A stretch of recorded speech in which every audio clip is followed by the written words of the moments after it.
Great, we're just getting a clicker, so bear with us, but I'll start the introduction. Perfect. Oh, Thank we're you. good to go, perfect. So thank you first, everybody, for having us on stage today. My name is Emily Napier, and I'm the new business lead for Western Europe at Philips, and I'm here today with my colleague, Raymond. Hi everyone, I'm Raymond. I lead our health insurance solutions within the mother and childcare space. Great, and we're here today to talk to you about a very important topic, not just to us personally, but also to Philips, which is women's healthcare. So if we start by having a look at women's healthcare in general, and why is it important to focus on this particular issue? Well, a lot of people say to us, it's quite a niche area, or it's too broad, or there's so many different conditions or diseases or things to focus on within women's health. But actually, it's not niche, of course, because 50% of the population are women, right? So it's, we've got a fair few of us to focus on here. But of course, women have different bodies. We have different organs, different hormones. We need different medications. And if you look at something like heart disease, the symptoms present very differently in men compared to women. So if I ask you to think, what are the symptoms associated with heart disease or cardiac arrest? How many people think of, pain in the chest? Probably most of us. But actually, in women, it can be faintness, dizziness, and that's why often it would go undiagnosed for amount of weeks and then can end up quite fatal. So it's so important for us to look at a lot of different areas of women's health, particularly around infertility, which is unfortunately an area that is growing, and also maternal mortality. So if we focus on one particular condition, so we're talking about endometriosis. So unfortunately, it affects between 5 and 10% of the population. So this is a huge amount of people this is impacting. And this is cells that typically grow in the uterus, that grow outside of it, and can spread to the organs of the body. So this is severely painful for people, can cause a lot of bleeding and suffering. But it takes, on average, 8 years to diagnose. So that is just such a huge amount of time for the amount of people it is impacting.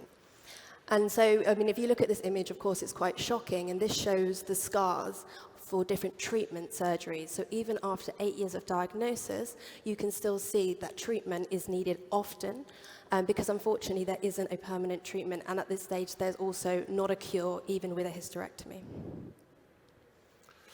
So it's not weird that there's such a big data gap when it comes to women's health, because if you look at the amount of clinical studies that have been done in this domain, actually women have been very much often excluded from a lot of the clinical studies. So actually, up until 77, the FDA actually promoted women not to be included in clinical studies because of adverse effects potentially when it comes to childbearing.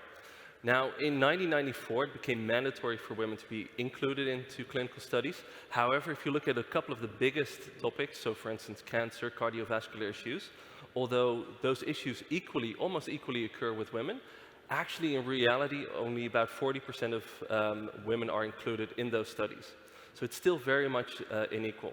I think one of the most shocking examples, if you look at chronic pain, for instance, so chronic pain is a condition that is experienced for 80% by women, but only 20% of all of the research that is done on chronic pain is actually done for women. So there's a huge issue there that we still lack a lot of data around what makes a good clinical study and how do we get the proper data out of it. Now, this fact is made a little bit worse if you look at the amount of funding that's actually going into this space. So looking at digital health, only 7% of that funding is going into women's health. So there's also a reason for the industry, and that's one of the reasons why we're here, to step up to actually make a difference there. Now, interestingly enough, and you heard this already this morning, women are the chief medical officer of the home. They're the ones who are making a lot of the decisions. So they're, for 90%, the primary healthcare decision makers. So they are so much a part of the system already. About 80% of household spending in digital care or in healthcare is done by women as well. They are way more likely to use digital tools. So everybody here who's talking about digital tools, they're the ones who are more likely to use it. And actually, as many will know, a lot of the healthcare professionals are women. So when we talk about this issue in society, it's not only that we need to make sure that we actually create innovation for women, it's actually also the case that when we talk about healthcare in general, by and large, women are actually the gateway to bring a lot of innovations to market. So kind of why are we here from Philips and why are we talking about this? So a lot of people might think of Philips as lighting or TV, but actually we've been transforming to a health technology company now for quite a while. And this is the space we want to be in the future to really make people's lives better. So as a company, we can't ignore 50% of the population. So we really feel a deep-rooted responsibility to start working and developing different solutions in the women's healthcare space. And when you look at how we look at healthcare at Philips, so we have something called the health continuum. And of course, this is focused on healthy living. If healthy living, really is the kind of starter to helping prevent a lot of diseases. And preventative healthcare is one of the key things that we're focusing on. So anything we can do to prevent diseases or conditions from happening or worsening, then that's what we want to firstly start with. Of course, that's not always possible, and that's where the health continuum continues to have the fastest diagnosis, so not waiting 8 years for endometriosis, the best treatment possible, and then home care services as well. But what we look for in what we do is to provide better health outcomes. So it's always about improving those health outcomes, improving the patient and also the staff experience. So staff are also under a lot of pressure. How can we help to reduce that? And finally, lowering the cost of care. And this one's important because it affects everybody. So whether you are personally paying out of pocket for care and treatment, whether it's an insurer, whether it's companies, organizations, individuals, to lower the cost of care really is a key benefit driving a lot of these economic factors. So it's great for us to be at this event because we already met with a lot of people that are in one of these different areas of government providers, companies, health insurers, and so on. So we know that a lot of you are here, but it also takes all of us to actually make a difference. So when you look at government, how do they think about women's health? How do they ensure that more funding goes into this space? How do they ensure that proper maternity care is part of legislation? If you look at providers, of course, that example of endometriosis, so if it takes on average 8 years to diagnose such a condition, what can we do to actually make sure that providers start diagnosing way earlier? Or what tools do they have to actually have less invasive diagnostic tools? When it comes to companies, actually, we have two roles. We have on one side, we're the employers. We need to think about women in the workplace in a completely different way. But also, we're the ones who are, in a lot of cases, creating the innovation. And last but not least, health insurers actually have a huge role, especially when it comes to preventative care. Because, like we said, when it's about outcomes, but also cost of care, preventative care is really the key thing that we can do to make a difference early on instead of having these conditions happening at a later pace.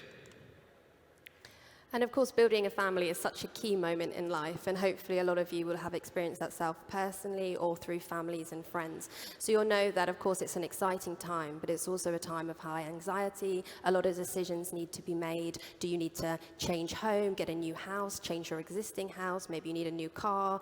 You really start to look at health and life insurance in a completely different way that you never have before. So we really do believe that if you're there for people during this key and critical moment of life, you can really build relationships that last a lifetime. But unfortunately, not every journey is a positive one, and sometimes there can be a lot of challenges and hurdles that people need to overcome. Particularly, and we touched on this when it comes to fertility, so this is actually the average age of having a baby is increasing, and therefore this can have an implication on fertility. So we see now the stats, about 1 in 8 couples struggling to conceive, and that's trying for more than 12 months or over. And when it comes to pregnancy, and this stat kind of is quite hard-hitting, but 60% of maternal mortality is preventable. So there's something to do there. And with a third of all pregnancies being high risk, this is another thing that affects a lot of people. And of course, when you look at the mental side of things as well, so in terms of postpartum, we know that more than 50% of women, and those are ones that seek professional advice, so it might even be higher than this, actually suffer from postpartum depression. And then how do we support women going back to work, so back into the workforce? If they want to continue breastfeeding, are there lactation supports or rooms at the companies? So how do we help to provide these services? So we as Philips have actually quite a lot of solutions in this space. And you might know us from our consumer products, you might know us from our clinical products. But in this space, especially in pregnancy, we actually have quite a lot of solutions to support individuals. So think, for instance, about breastfeeding, breast pumps, bottles, etc. But also, we're very heavily invested in engagement solutions that drive education in pregnancy. We're going to show a bit more about that as well. Now, something interesting, actually, there's a big connection between dental care and pregnancy that we're also going to touch upon later, but there's something interesting there. But also in the clinical space, for instance, through ultrasound, remote monitoring solutions that enable either at point of care in the hospital clinical diagnosis, but also through, for instance, something where we have a remote ultrasound that actually can bring clinical diagnosis into somebody's home, or for instance, in remote places. So there's quite a lot of solutions. However, we see that all of these solutions are great. However, preventative care is the one that we are probably invested in the most, because anything that actually can upfront support people to have a healthier lifestyle, reduce the amount of adverse outcomes, especially in that family building journey, that would be great. So less people with gestational diabetes, less people with hypertension, less people with preterm birth, and even worse. Now, there's a couple of ingredients that we see that are critical when we talk about preventative health. The first one is the right care at the right point in time. So especially when we talk about something like pregnancy, just 9 months. So therefore, you want to be there super early on. But it's difficult, especially if you think about that a lot of interventive solutions are not available in that early space of time. The other is high quality accessible information, because if there's anything during this piece of the journey, you want to have a lot of information, you want to have trusted information. So high quality accessible information is critical. But none of this means anything if it's not an engaging solution. So to have a very personal experience is definitely a part of it. Something that's motivating, something that helps you maintain goals, maintain a healthy lifestyle, but also inspires you to do the right thing. All of those things need to come together. Now, we actually have a solution in this space that we're very happy to share here, which is called Pregnancy Plus. It's actually an engagement app that is downloaded about 11 million times per year globally. So it's actually one of the leading, in Europe, it is the leading pregnancy app, and it's sought after for all of the information that we can provide with that. Now, I want to show a small video that actually shows what that journey looks like and how we support women in their pregnancy journey.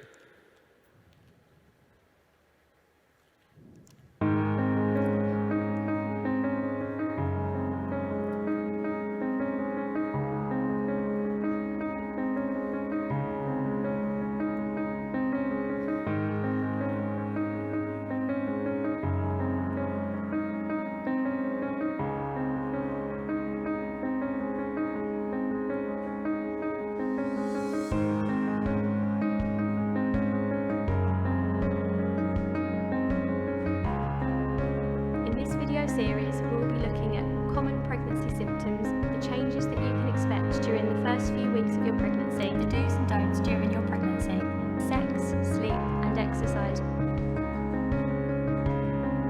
Welcome to your morning yoga flow class. This is a great way to begin your day, both to re-energize the mind and the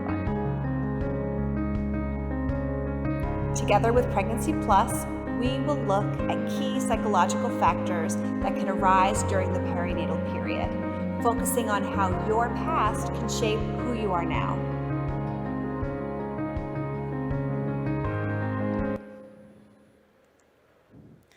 Great, so hopefully that gives you an idea of some of the services on the app. But we're really proud that over 70 to 90% of all pregnant women in Western Europe actually use Pregnancy Plus for their pregnancy journey, and that's over 80% in Spain.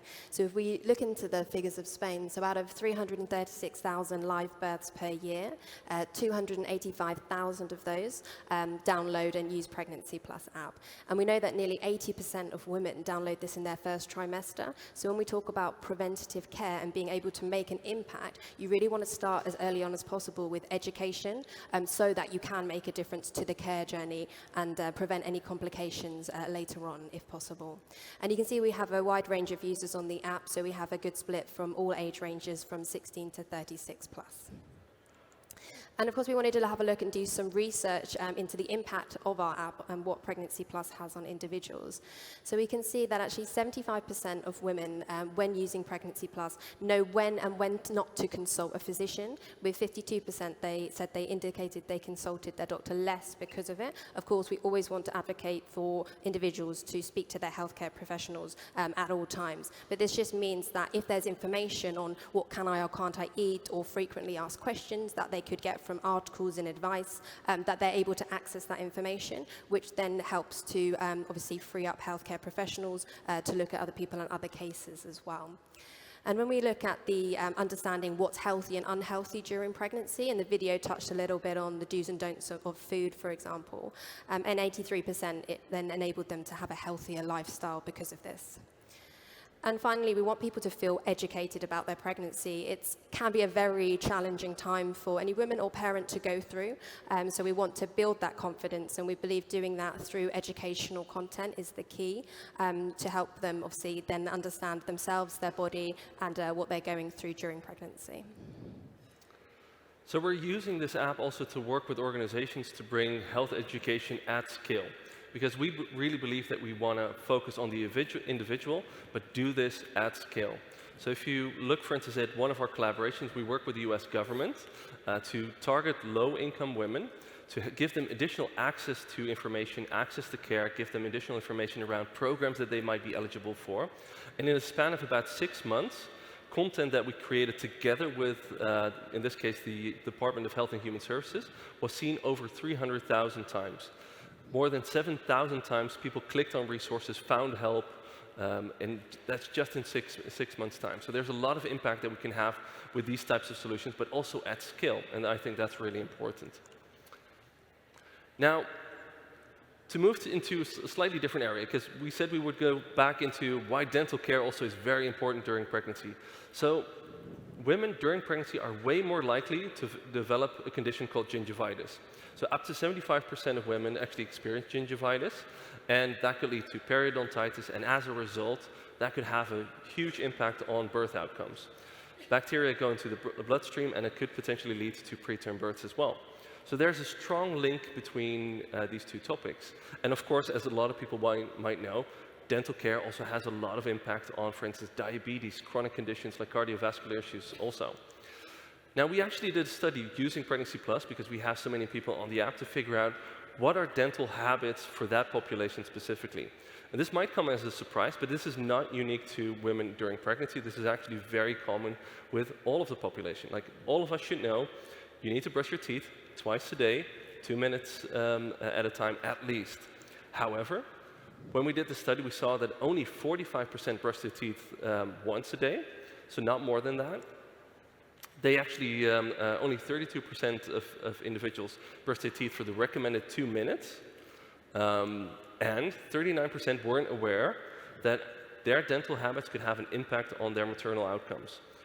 Turn that the other way around, so that means that over 60% of individuals actually knew that it could have an impact, but still weren't brushing their teeth properly. And it is very difficult, but also during this very specific point in time, it is way more important, because obviously you're eating differently, you might have morning sickness, all of that stuff has impact on your teeth and your health. So we ran a study for about 12 years. So this is a really in-depth clinical study for over 12 years, where we provided toothbrushes, but also pregnancy care in Virginia to a low-income population. Now, on average, preterm birth rates in the US are about 10.5%. And for this population, actually, it was 11.25%. But throughout all of that time, so this is a study with over 900 individuals, throughout all of that time, we actually saw a huge reduction in preterm births of about 30%. And you might think, like, just by brushing your teeth? No, obviously not, because it's about health awareness, it's about health education. And there's a very strong link. It's proven that women who are higher health literate throughout pregnancy have better birth outcomes.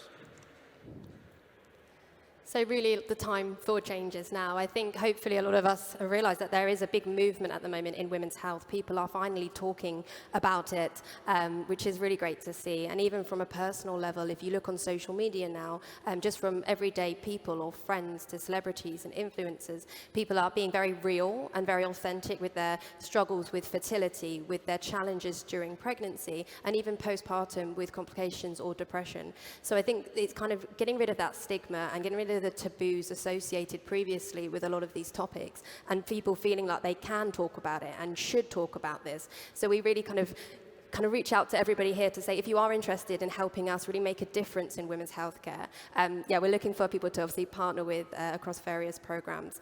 So yeah, just finally, so thank you so much for listening to us today. We really appreciate it. If you scan this QR code, that links to my email, and I would love to hear from you. So please get in touch, and we can see how we can change women's healthcare together. Thank you so much.